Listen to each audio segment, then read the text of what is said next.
ಸಾಕ್ಷಿ ಗಣಪತಿ ಇದ್ದಾನೆ. ಯಾರ್ಯಾರ ದಾಂಪತ್ಯ ಜೀವನದಲ್ಲಿ ಕಲಹಗಳಾಗ್ತಾ ಇದೆ, ಗಂಡ ಹೆಂಡತಿ ಜಗಳ ಆಗ್ತಾ ಇದೆ, ಸದಾ ಕಾಲ ಇದಾಗ್ತಾ ಇದೆ, ಮತ್ತಾನ ಭಾಗ್ಯಕ್ಕಾಗಿ ಆ ಸಾಕ್ಷಿ ಗಣಪತಿಯನ್ನು ಸಾಕ್ಷಿಯಾಗಿ ಇಟ್ಕೊಂಡು ಸಂಕಲ್ಪ ಮಾಡಿಕೊಂಡು ಓಂ ಶ್ರೀ ವಿಜಯ ಚಾಮುಂಡೇಶ್ವರಿ ದೇವತಾಭ್ಯೋ ನಮಃ, ಮಹಾಗಣಪತಿ ನಮಃ.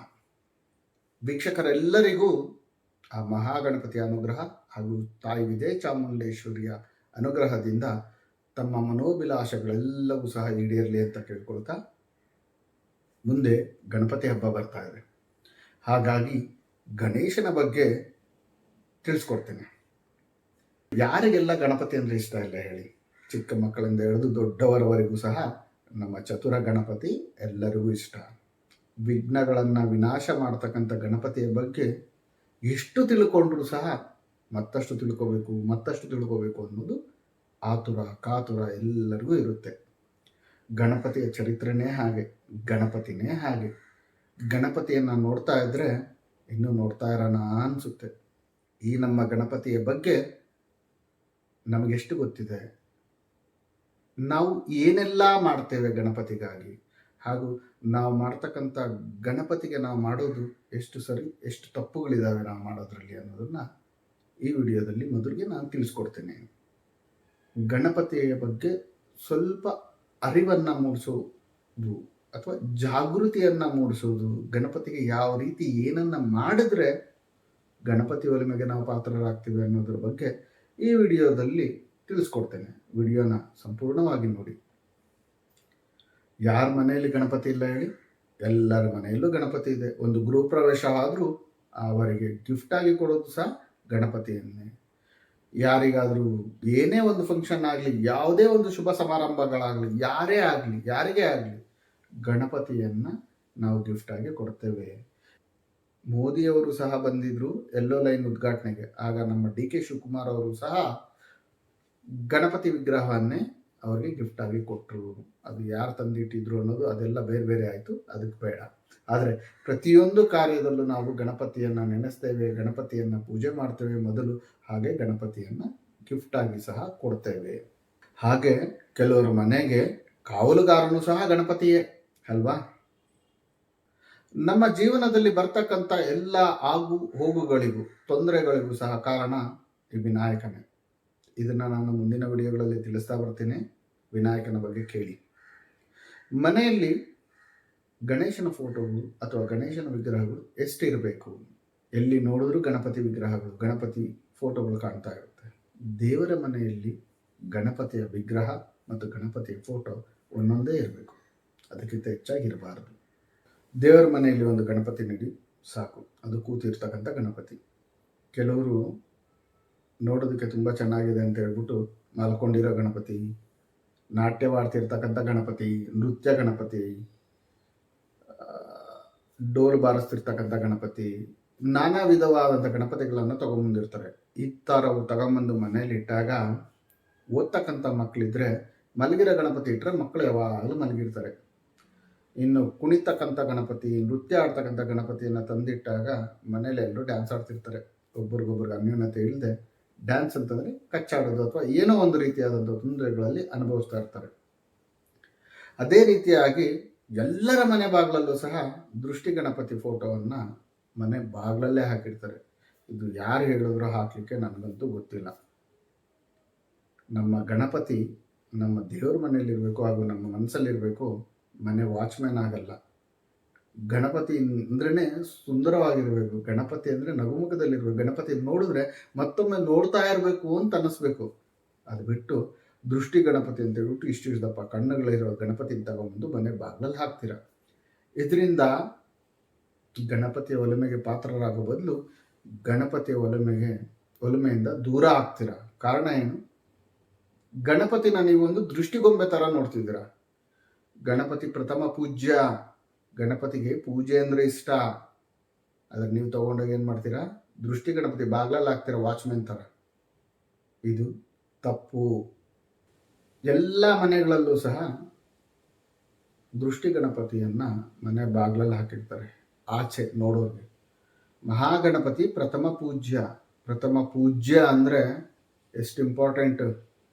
ನೀವು ಶಿವನಿಗೂ ಪಾರ್ವತಿಗೋ ಅಥವಾ ವಿಷ್ಣುವಿಗೋ, ಲಕ್ಷ್ಮಿಗೋ ಅಥವಾ ಬ್ರಹ್ಮದೇವನಿಗೋ ಅಥವಾ ಇಂದ್ರದೇವನಿಗೋ ಅಥವಾ ನಿಮ್ಮ ಮನೆ ದೇವರ ಕುಲ ದೇವರಿಗೂ ಸಹ ಪ್ರಥಮ ಪೂಜ್ಯದ ಆದ್ಯತೆ ಇಲ್ಲ. ಪ್ರಥಮ ಪೂಜ್ಯ ಯಾರಪ್ಪ ಅಂದರೆ ಗಣಪತಿ. ನಿಮ್ಮ ಕುಲದೇವರ ಒಲಮೆ ಆಗಬೇಕಂದ್ರೂ ಸಹ ಮೊದಲು ಗಣಪತಿ ಪೂಜೆ ಮಾಡಬೇಕು. ಗಣಪತಿ ಪೂಜೆ ಮಾಡಿದ ನಂತರವೇ ನೀವು ಯಾವ ದೇವತೆಗಳನ್ನು ಪೂಜೆ ಮಾಡಿದ್ರೂ ಸಹ ಆ ದೇವತೆಗಳಿಗೆ ಪೂಜೆ ಸಲ್ಲುತ್ತದೆ. ಇಂತಹ ಗಣಪತಿಗೆ ಪ್ರಥಮ ಪೂಜ್ಯನಾಗಿರ್ತಕ್ಕಂಥ ಇಂತಹ ಪ್ರಾಮುಖ್ಯತೆಯನ್ನು ಹೊಂದಿರತಕ್ಕಂತಹ ಗಣಪತಿಯನ್ನ ನೀವು ತಗೊಂಡೋಗಿ ಬಾಗಿಲಲ್ಲಿ ದೃಷ್ಟಿಗೊಂಬೆ ಥರ ಹಾಕ್ತೀರ. ಇದರಿಂದ ಏನಾಗ್ತದೆ, ನಿಮಗೆ ನಿಮ್ಮ ಫ್ಯಾಮಿಲಿಯಲ್ಲಿ ನೀವೇ ಇಂಪಾರ್ಟೆಂಟ್ ಅಪ್ಪ, ನಿಮ್ಮನ್ನು ಬಿಟ್ಟರೆ ಬೇರೆ ಯಾರೂ ಇಲ್ಲ. ಎಲ್ಲ ರೀತಿಯಲ್ಲೂ ನಿಮಗೆ ಪ್ರಾಮುಖ್ಯತೆ ಇದೆ. ಈ ಕಡೆ ತಂದೆ ಮನೆಯಲ್ಲಿರ್ಬೋದು, ಈ ಕಡೆ ಅತ್ತೆ ಮನೆಯಲ್ಲಿರ್ಬೋದು. ನಿಮ್ಗೆ ಅಷ್ಟೊಂದು ಪ್ರಾಮುಖ್ಯತೆ ಕೊಡಬೇಕು ಅಂತ ನೀವು ಎಕ್ಸ್ಪೆಕ್ಟ್ ಮಾಡ್ತಿದ್ದೀರಾ, ಅಷ್ಟೇ ಪ್ರಾಮುಖ್ಯತೆ ನಿಮಗಿದೆ ಎಲ್ಲ ರೀತಿಯಿಂದಲೂ. ನಿಮ್ಮನ್ನು ಯಾವುದೋ ಒಂದು ಫಂಕ್ಷನಲ್ಲಿ ಏನೋ ಒಂದು ಇದರಲ್ಲಿ ನಿಮ್ಮನ್ನು ಮನೆ ಬಾಗಿಲಲ್ಲಿ ನಿಂತ್ಕೊಳ್ಳಿ ಸದಾ ಅಂತಂದು ನಿಮ್ಮನ್ನು ಮನೆ ಬಾಗಿಲಲ್ಲಿ ನಿಲ್ಲಿಸಿದ್ರೆ ನಿಮ್ಗೇನನ್ಸುತ್ತೆ? ಖುಷಿ ಆಗುತ್ತಾ ಅಥವಾ ಕೋಪ ಬರುತ್ತಾ? ಗಣಪತಿಗೂ ಸಹ ಅಷ್ಟೇ. ಪ್ರಥಮ ಪೂಜ್ಯನಾಗಿರ್ತಕ್ಕಂಥ ಗಣಪತಿಯನ್ನ ನೀವು ಬಾಗಿಲಿಂದ ಹೊರಗಡೆ ನನ್ನ ಮನೆಗೆ ದೃಷ್ಟಿ ಆಗದೆ ಇರೋಗೆ ನೀನು ಕಾವಲು ಕಾಯಿ ಅಂತ ಹೇಳಿದ್ರೆ ಏನಾಗ್ಬೋದು? ನೀವೇ ಯೋಚನೆ ಮಾಡಿ. ಗಣಪತಿಯ ಇನ್ನೊಂದು ಹೆಸರು ವಿಘ್ನೇಶ್ವರ ಅಂತ. ಈ ವಿಘ್ನಗಳನ್ನು ತಂದಾಕೋನವನೇ, ವಿಘ್ನಗಳನ್ನು ನಿವಾರಣೆನೂ ಮಾಡೋದು ಅವನೇ. ನೀವು ಯಾವ ರೀತಿ ಆರಾಧಿಸ್ತೀರಾ, ಯಾವ ರೀತಿ ಗಣಪತಿಯನ್ನ ನೋಡ್ತೀರಾ, ಅದೇ ಫಲಗಳು ನಿಮಗೆ ಸಿಗುತ್ತೆ. ವಿಘ್ನಗಳು ಯಾಕೆ ತಂದಾಗ್ತಾನೆ ಏನು ಅನ್ನೋದನ್ನ ಮುಂದಿನ ವಿಡಿಯೋಗಳಲ್ಲಿ ನಿಮಗೆ ಅರ್ಥ ಆಗುತ್ತೆ, ತಿಳಿಸ್ತೇನೆ. ಇನ್ನೂ ಕೆಲವರು ಇರ್ತಾರೆ, ಮನೆಯ ಮುಂದೆ ಗಣಪತಿ ವಿಗ್ರಹವನ್ನಿಟ್ಟು ಪೂಜೆ ಮಾಡ್ತಿರ್ತಾರೆ.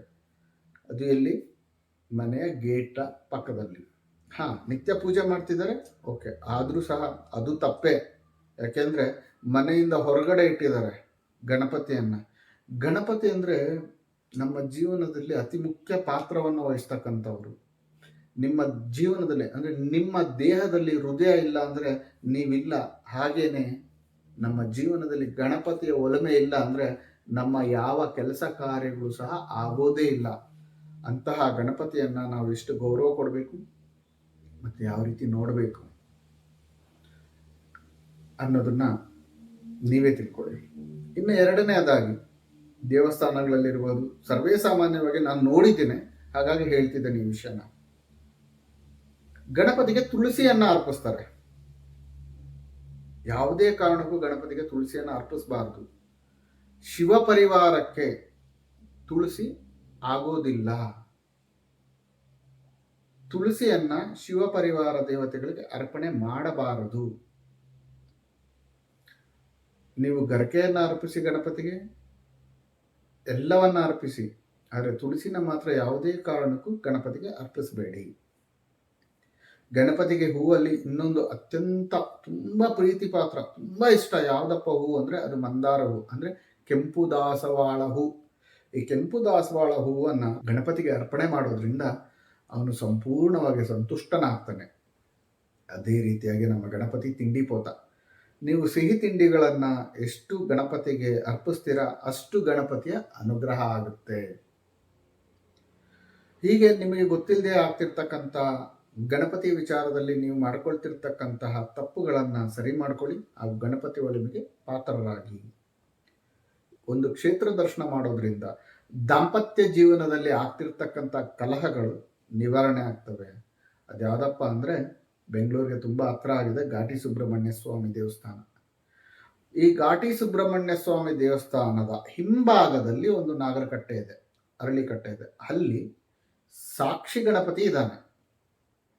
ಯಾರ್ಯಾರ ದಾಂಪತ್ಯ ಜೀವನದಲ್ಲಿ ಕಲಹಗಳಾಗ್ತಾ ಇದೆ, ಗಂಡ ಹೆಂಡತಿ ಜಗಳ ಆಗ್ತಾ ಇದೆ, ಸದಾ ಕಾಲ ಇದಾಗ್ತಾ ಇದೆ, ಮತ್ತು ಅವರ ದಾಂಪತ್ಯದಲ್ಲಿ ಸುಖ ಇಲ್ಲ, ಮತ್ತು ಮಕ್ಕಳಾಗ್ತಿಲ್ಲ ಅಂತ ಅವರು ಈ ಸಾಕ್ಷಿ ಗಣಪತಿಯ ದರ್ಶನ ಮಾಡೋದ್ರಿಂದ ಸಾಕ್ಷಿ ಗಣಪತಿ ಬಳಿ ಹೋಗಿ ಯಾರ್ಯಾರಿಗೆ ಮರುಮಾಂಗಲ್ಯ ಭಾಗ್ಯ ಇದೆ, ಮರುಮಾಂಗಲ್ಯ ಧಾರಣೆ ಮಾಡ್ಕೊಳ್ಳಿ ಅಂತ ಹೇಳ್ತಾರೆ ಜ್ಯೋತಿಷ್ಯರು ಜಾತಕದಲ್ಲಿ ನೋಡ್ಕೊಂಡು. ಅಂತಹವರು ಈ ಸಾಕ್ಷಿ ಗಣಪತಿ ದೇವಸ್ಥಾನದ ಬಳಿ ಹೋಗಿ ಸಾಕ್ಷಿ ಗಣಪತಿ ದೇವರ ಮುಂದೆ ಮರುಮಂಗಲ್ಯ ಮಾಡಿಕೊಳ್ಳೋದ್ರಿಂದ ಹಾಗೂ ತಮ್ಮ ದಾಂಪತ್ಯ ಜೀವನದಲ್ಲಿ ಸುಖ ಶಾಂತಿ ನೆಮ್ಮದಿ ಹಾಗೂ ಸಂತಾನ ಭಾಗ್ಯಕ್ಕಾಗಿ ಆ ಸಾಕ್ಷಿ ಗಣಪತಿಯನ್ನು ಸಾಕ್ಷಿಯಾಗಿ ಇಟ್ಕೊಂಡು ಸಂಕಲ್ಪ ಮಾಡಿಕೊಂಡು ಬರೋದ್ರಿಂದ ಅವರ ದಾಂಪತ್ಯ ಜೀವನದಲ್ಲಿ ಸುಖಮಯವಾಗಿರ್ತಾರೆ. ಈ ಕೆಲವೊಂದು ಗಣಪತಿಯ ವಿಚಾರದಲ್ಲಿ ಕೆಲವೊಂದು ಜಾಗೃತೆಗಳನ್ನು ತೆಗೆದುಕೊಳ್ಳೋದ್ರಿಂದ ನಿಮಗೆ ಗಣೇಶನ ಒಲಿಮೆಯೂ ಆಗುತ್ತೆ ಅಂತ ಹೇಳ್ತಾ, ಮುಂದಿನ ವಿಡಿಯೋಗಳಲ್ಲಿ ಗಣಪತಿಯ ಬಗ್ಗೆ ಸಂಪೂರ್ಣವಾಗಿ ಯಾವ ಯಾವ ಪರಿಹಾರಗಳನ್ನು ಮಾಡ್ಕೋಬೇಕು ಅನ್ನೋದನ್ನು ತಿಳಿಸ್ತೇನೆ. ವಿಡಿಯೋ ಇಷ್ಟ ಆಗಿದ್ರೆ ಶೇರ್ ಮಾಡಿ, ಲೈಕ್ ಮಾಡಿ. ಧನ್ಯವಾದಗಳು.